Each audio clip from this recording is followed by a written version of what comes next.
আসসালামু আলাইকুম। রায়কাল হোসেন স্বাগত জানাচ্ছি এনটিভি রাতের খবরে। প্রধানমন্ত্রী তারেক রহমানের সভাপতিত্বে মন্ত্রিপরিষদের সভা অনুষ্ঠিত হয়েছে।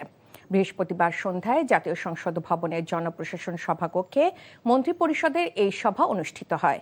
সভায় প্রধানমন্ত্রী উপস্থিত মন্ত্রীদের কাছে সংশ্লিষ্ট মন্ত্রণালয় খোঁজ খবর ও বিভিন্ন প্রকল্পের কাজের অগ্রগতি জানতে চান। এ সময় প্রধানমন্ত্রী প্রত্যেকটি প্রকল্পের কাজ যাতে নির্ধারিত সময়ের মধ্যে সম্পন্ন হয় সে বিষয়ে মন্ত্রীদের তাগিদ দেন। একই সাথে প্রকল্পের কাজের মান সংশ্লিষ্ট মন্ত্রীদের দেখভালের বিষয়ে নির্দেশনা দেয়।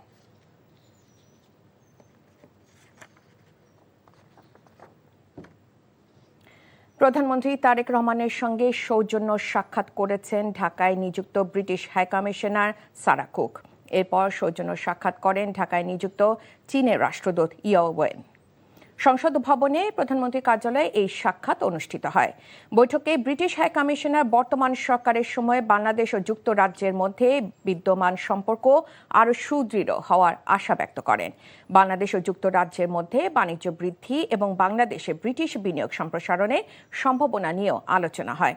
এছাড়া এভিয়েশন খাতে ব্রিটিশ বিনিয়োগের আগ্রহ প্রকাশ করেন ব্রিটিশ হাইকমিশনার। এরপর প্রধানমন্ত্রী তারেক রহমানের সঙ্গে সৌজন্য সাক্ষাৎ করেছেন চীনের রাষ্ট্রদূত। চীনের রাষ্ট্রদূত জাতিসংঘ সাধারণ পরিষদে 2026-2027 সেশনের সভাপতি পদে বাংলাদেশ নির্বাচিত হওয়ায় অভিনন্দন জানান। বৈঠকে চীন ও বাংলাদেশের মধ্যে দ্বিপাক্ষিক ব্যবসা বাণিজ্য, বিনিয়োগ, কারিগরি শিক্ষা এবং দুই দেশের জনগণের মধ্যে সম্পর্ক বৃদ্ধির ওপর গুরুত্ব আরোপ করা হয়। বৈঠকে পররাষ্ট্রমন্ত্রী ডক্টর খলিলুর রহমান এবং প্রধানমন্ত্রীর পররাষ্ট্র বিষয়ক উপদেষ্টা হুমায়ুন কবির উপস্থিত ছিলেন।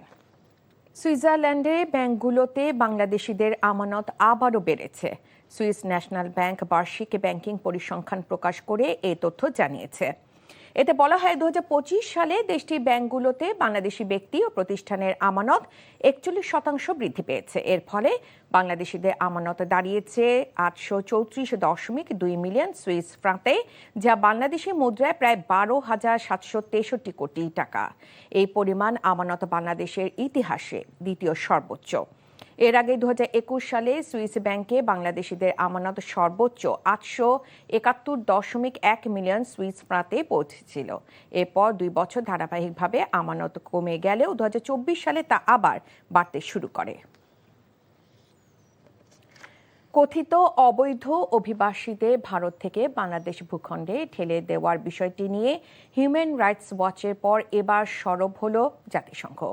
পুশিন সমস্যার সমাধানে বাংলাদেশ ভারত সংলাপের ওপর জোর দিয়েছে সংস্থাটি। নিউ ইয়র্কের সংবাদ সম্মেলনে জাতিসংঘ মহাসচিবের মুখপাত্র স্টিফেন ডুজারিক এ কথা জানিয়েছেন। কাজী ইফতেখার শুভর ডেস্ক রিপোর্ট।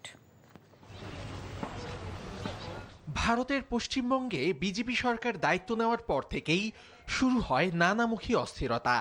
নেতিবাচক আঁচ পড়ে বাংলাদেশ সীমান্তে।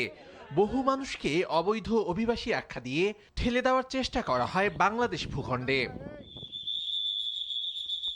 তবে বাংলাদেশ সীমান্তরক্ষা বাহিনী দৃঢ় অবস্থানে বিভিন্ন স্থানে ভারতের পুশিন চেষ্টা ব্যর্থ হয়।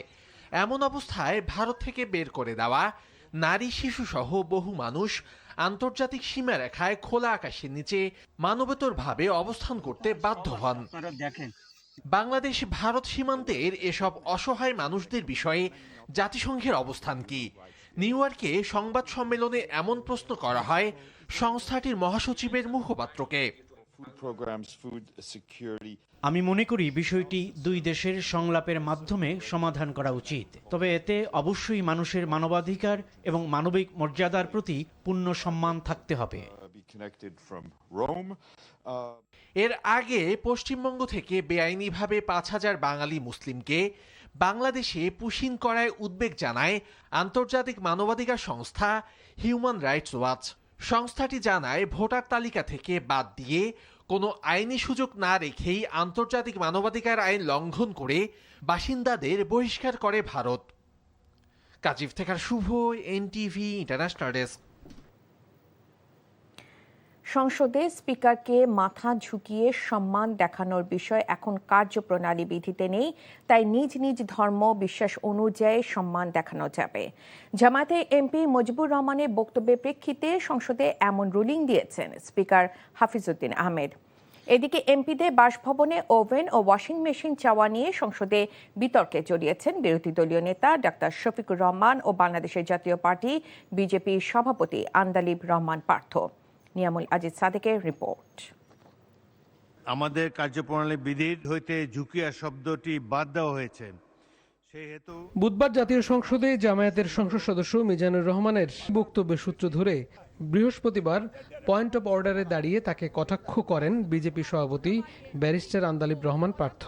যে একটা মেম্বার অফ পার্লামেন্ট এখানে দাঁড়িয়ে যেখানে জনগণের কথা বলবে, যেখানে বিভিন্ন জনগণের দাবির কথা বলবে, সেখানে একজন মেম্বার অফ পার্লামেন্ট দাঁড়িয়ে উনি ওয়াশিং মেশিন পেল না, মাইক্রোওয়েভ পেল না, কার্টেন পেল, সেই ব্যাপারে দাঁড়িয়ে কথা বলবে। যেখানে আবার বলা হয় যে আমরা গাড়ি নিব না, আমরা প্লট নিব না, এই ব্যাপারে আমি ওনাকে এম্বারাস না করে আগামীতে যদি ওনার পর্দার মাইক্রোওয়েভ লাগে আমি আমার তরফ থেকে ওনাকে একটা মাইক্রোওয়েভ দিতে চাই। পার্থর এমন বক্তব্যের বিরোধিতা করেন স্পিকার হাফিজ উদ্দিন বীর বিক্রম। বলেন এটি পয়েন্ট অফ অর্ডারের বিষয় নয়। পয়েন্ট অফ অর্ডারের মধ্যে পড়ে না। একজন সদস্য তার সুবিধা অসুবিধার কথা বলেছেন। আমি মনে করি এটা সংসদের না বললেও ভালো হতো, কিন্তু এটা বলে এমন কোনো গর্হিত অপরাধও তিনি করেন নাই। তিনি তার নিজের জন্য চান নাই, সকল সংসদ সদস্যদের জন্যই, যারা হাউসে সংসদের দেওয়া ভবনে যারা বসবাস করে তাদের সম্পর্কে বলেছে। স্পিকারের বক্তব্যের পর ফ্লোর নেন বিরোধী দলীয় নেতা ব্যারিস্টার পার্থর বক্তব্যের কড়া সমালোচনা করেন তিনি। নিজের থেকে অফারও দিয়ে দিলেন যে আমি সব দিয়ে দেব।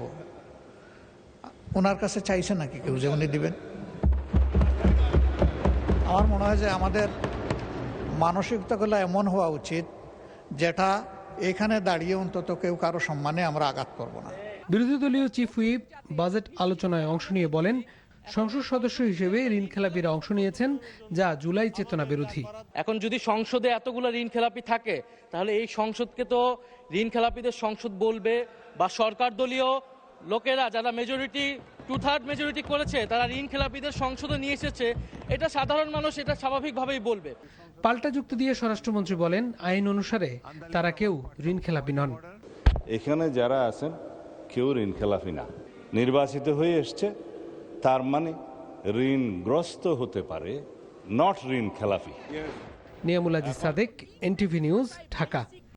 যুক্তরাষ্ট্রে ওয়ালটন পিসিবিএ রপ্তানি শিপমেন্ট উদ্বোধন করেছেন ডাক, টেলিযোগাযোগ ও তথ্য প্রযুক্তি মন্ত্রী ফকির মাহবুব আনাম ও প্রধানমন্ত্রীর আইসিটি বিষয়ক উপদেষ্টা রেহান আসিফ আসাদ। বৃহস্পতিবার গাজীপুরে চন্দ্রায় ওয়ালটন হাইটেক ইন্ডাস্ট্রিজ পিএলসি হেডকোয়ার্টারে রপ্তানি শিপমেন্টের উদ্বোধন করা হয়। এ সময় উপস্থিত ছিলেন গাজীপুর 1 আসনের সংসদ সদস্য Mohammad Mujibur Rahman, Walton hi tech industries PLC managing director SM Mahbubul Alam, পরিচালক SM নুরুবল আলম রেজভি এবং SM মঞ্জুরুল আলম ওভি।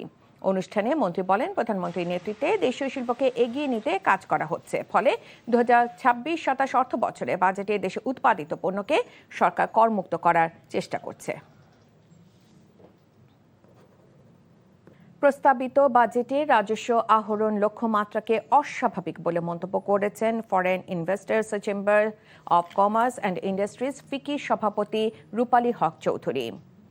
দুপুরে রাজধানী গুলশানে সংগঠনটির কার্যালয়ের সংবাদ সম্মেলনে তিনি বলেন, 6.5% জিডিপি প্রবৃদ্ধির লক্ষ্যের বিপরীতে 20% রাজস্ব প্রবৃদ্ধি খুবই চ্যালেঞ্জিং হবে।